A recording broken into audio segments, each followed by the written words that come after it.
جس زمین پہ سجدہ نہ ادا ہو، اس سے بڑا بھی کوئی جرم ہے؟ زنا کرنے کو گناہ سمجھتے ہیں، نماز کا چھوڑ دینا زنا سے بڑا جرم ہے۔ رشوت کھانے کو گناہ سمجھتے ہیں، نماز کا چھوڑ دینا رشوت کھانے سے بڑا جرم ہے۔ قتل کرنا بڑا گناہ سمجھتے ہیں، نماز کا چھوڑ دینا قتل سے بڑا جرم ہے۔ سجدے ہی کا تو انکار کیا تھا شیطان نے کوئی زنا کیا تھا، کوئی قتل کیا تھا، کوئی شراب پی تھی، کوئی جوا کھیلا تھا، کیا کیا تھا؟ کوئی شرک کیا تھا۔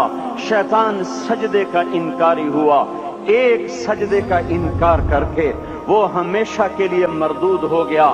اس مسلمان کو ہوش نہیں ہے جو روزانہ دن میں 5 دفعہ 20 سجدوں کا انکار کیے بیٹھا ہوا ہے، اور پھر آرام سے روٹی کھاتا ہے، آرام سے چائے پیتا ہے، اور آرام سے کہہ لگاتا ہے، اور آرام سے اخبار پڑھتا ہے، آرام سے بیوی کے پہلو میں لیٹتا ہے۔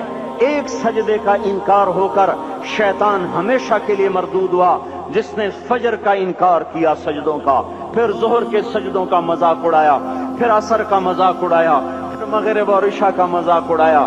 گھر میں نماز پڑھنا بھی چلو نہ پڑھنے سے تو بہتر ہے، پر یہ بھی نماز کا مذاق ہی ہے۔ اور 8ویں دن سر پہ ٹوپی رکھ کے آیا۔ 8 دن جس نے اتنے سجدوں کا انکار کیا، وہ اس بات سے نہیں ڈرتا کہ کہیں اللہ اسے مردود نہ کر دے، تو کیا ہوگا اس دن جب جن بچوں کی خاطر یا جس نفس کی خاطر اللہ کے بغاوت کی کہ اٹھا نہیں جاتا، آیا نہیں جاتا، گرمی بڑی ہے، سردی بڑی ہے، اندھیرا بہت ہے، کیا قبر کے اندھیرے یاد نہیں ہیں؟ کیا قبر کی گرمی یاد نہیں ہے؟ کیا جہنم کی آگ بھول گئے؟ کیا جہنم کے عذاب بھول گئے؟ کیا جنت کی نعمتیں بھول گئے؟ وہ اللہ کا کلام بھول گئے، وہ اللہ کا دیدار بھول گئے، وہ اللہ سے ملاقات بھول گئے، وہ محبوب خدا کی محفل بھول گئے۔ یہ کیسا اسلام ہے؟ یہ کیسے پتھر دل ہیں جو کمانے میں تو ایسے مست ہوئے کہ ہوش نہیں، اور جب اللہ بلائے تو ایسے غافل ہو جائیں، نہ بوڑھے پر جوں رہیں گے، نہ جوان کو ہوش آئے، نہ کسی عورت کو ہوش آئے، نہ کسی مرد کو ہوش آئے، نہ بازار بند ہوں۔ ارے میرے بھائیو، حکومت سے پیسہ بچانے کے لیے ہڑتالیں کی، 20 دن بازار نہ کھولے، نماز کے لیے اگر دکانیں بند کرتے تو آج اللہ تعالیٰ آپ کو ہر ظالم سے باہر نکال دیتا۔ کوئی ظالم نہ آپ کے مال پہ ہاتھ ڈالتا، نہ آپ کی عزت و آبرو پہ ہاتھ ڈالتا۔ دن دہاڑے ڈاکے پڑے، کیوں پڑے؟ کہ ہم باغی ہو گئے، ہم نے اللہ سے بغاوت کر دی۔ کیا جمعے کے دن صرف اللہ بلاتا ہے؟ یہ جمعے میں اتنے کیوں آتے ہیں اور باقی دنوں میں کیوں نہیں آتے؟ یہ کیسی وفا ہے؟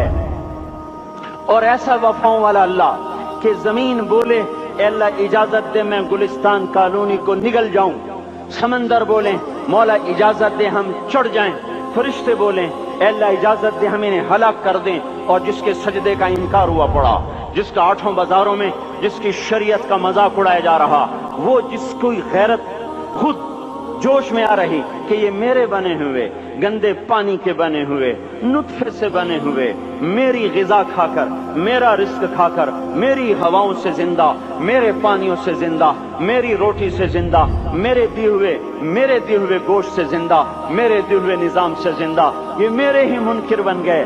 1500 روپے کا ملازم آپ کو چائے کی پیالی نہ دے تو آپ کہتے چل چھٹی کر، ہم کوئی اور رکھیں گے۔ اور جس نے اتنا بڑا وجود بخشا، آنکھوں میں چراغ جلائے، کانوں میں خون لگائے، دماغ میں برق کی روئیں دوڑائیں، دل کو دھڑکایا، سارے بدن کے تک خون پہنچانے کا نظام چلایا، پھیپھڑوں کی فیکٹریاں چلائیں، رگوں میں خون پہنچایا، ہڈیوں کو غذا پہنچائی، اور آنکھوں کو غذا پہنچائی، بالوں کو غذا پہنچائی، زبان کو بولنے کی طاقت دی، دانتوں کو کاٹنے کی طاقت دی، دو وہاں نالیاں لگائیں، سانس کی الگ کر دی اور معدے کی الگ کر دی، اور وہاں پردہ لگایا، جو غذا منہ میں جائے تو معدہ کھل جائے اور پھیپھڑے کی طرف جانے والی نالی رک جائے۔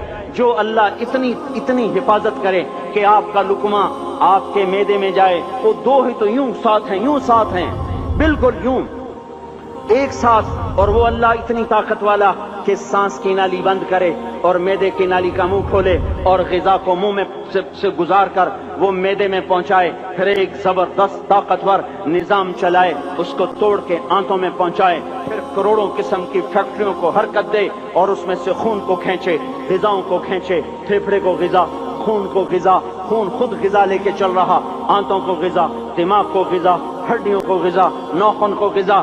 ایک ناخن کھینچ لے تو ہم کیا کریں؟ کیا میرے مولا کا نظام ہے؟ یہ ہمارا قبرستان ہے، مردہ سیل باہر نکل رہے اور ناخن کی شکل میں باہر آ رہے، پھر آگے جا کے اور سخت ہو رہے، تھوڑا سا ناخن زیادہ کٹ گیا، سارا دن سی سی کرتا ہے، سارا دن ہائے ہائے کرتا ہے۔ یہی ناخن میرا رب کھینچ لے تو ہم تو ایک ناخن کا شکر ادا نہیں کر سکتے۔ یہ جوڑ بنا دیے، سیدھا کر دے تو ہم اسی کا شکر ادا نہیں کر سکتے۔ میرے بھائیو، یہ سب کچھ کر کے پھر ہم اللہ کے باغی ہو جائیں، ہے کوئی عقل میں آنے والی بات؟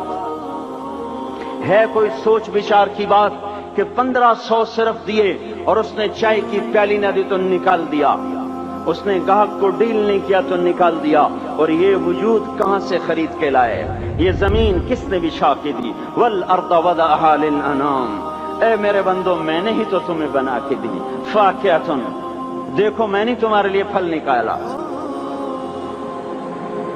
والحب ذو العصف والریحان، میں نے ہی تمہارے لیے غلہ بھی بنایا اور بھوسا بھی بنایا۔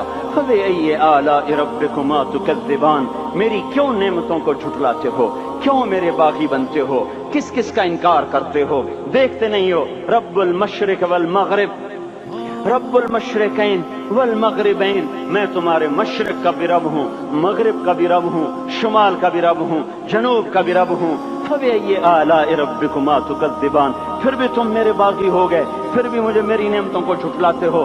خلق الانسان من صلصال کالفخار وخلق الجان من مارج من نار، تمہیں مٹی سے بنایا، جن کو آگ سے بنایا۔ میری فبأي آلاء ربكما تكذبان، کیوں مجھے جھٹلاتے ہو؟ کیوں میری نعمتوں کا تم انکار کرتے ہو؟ لا الہ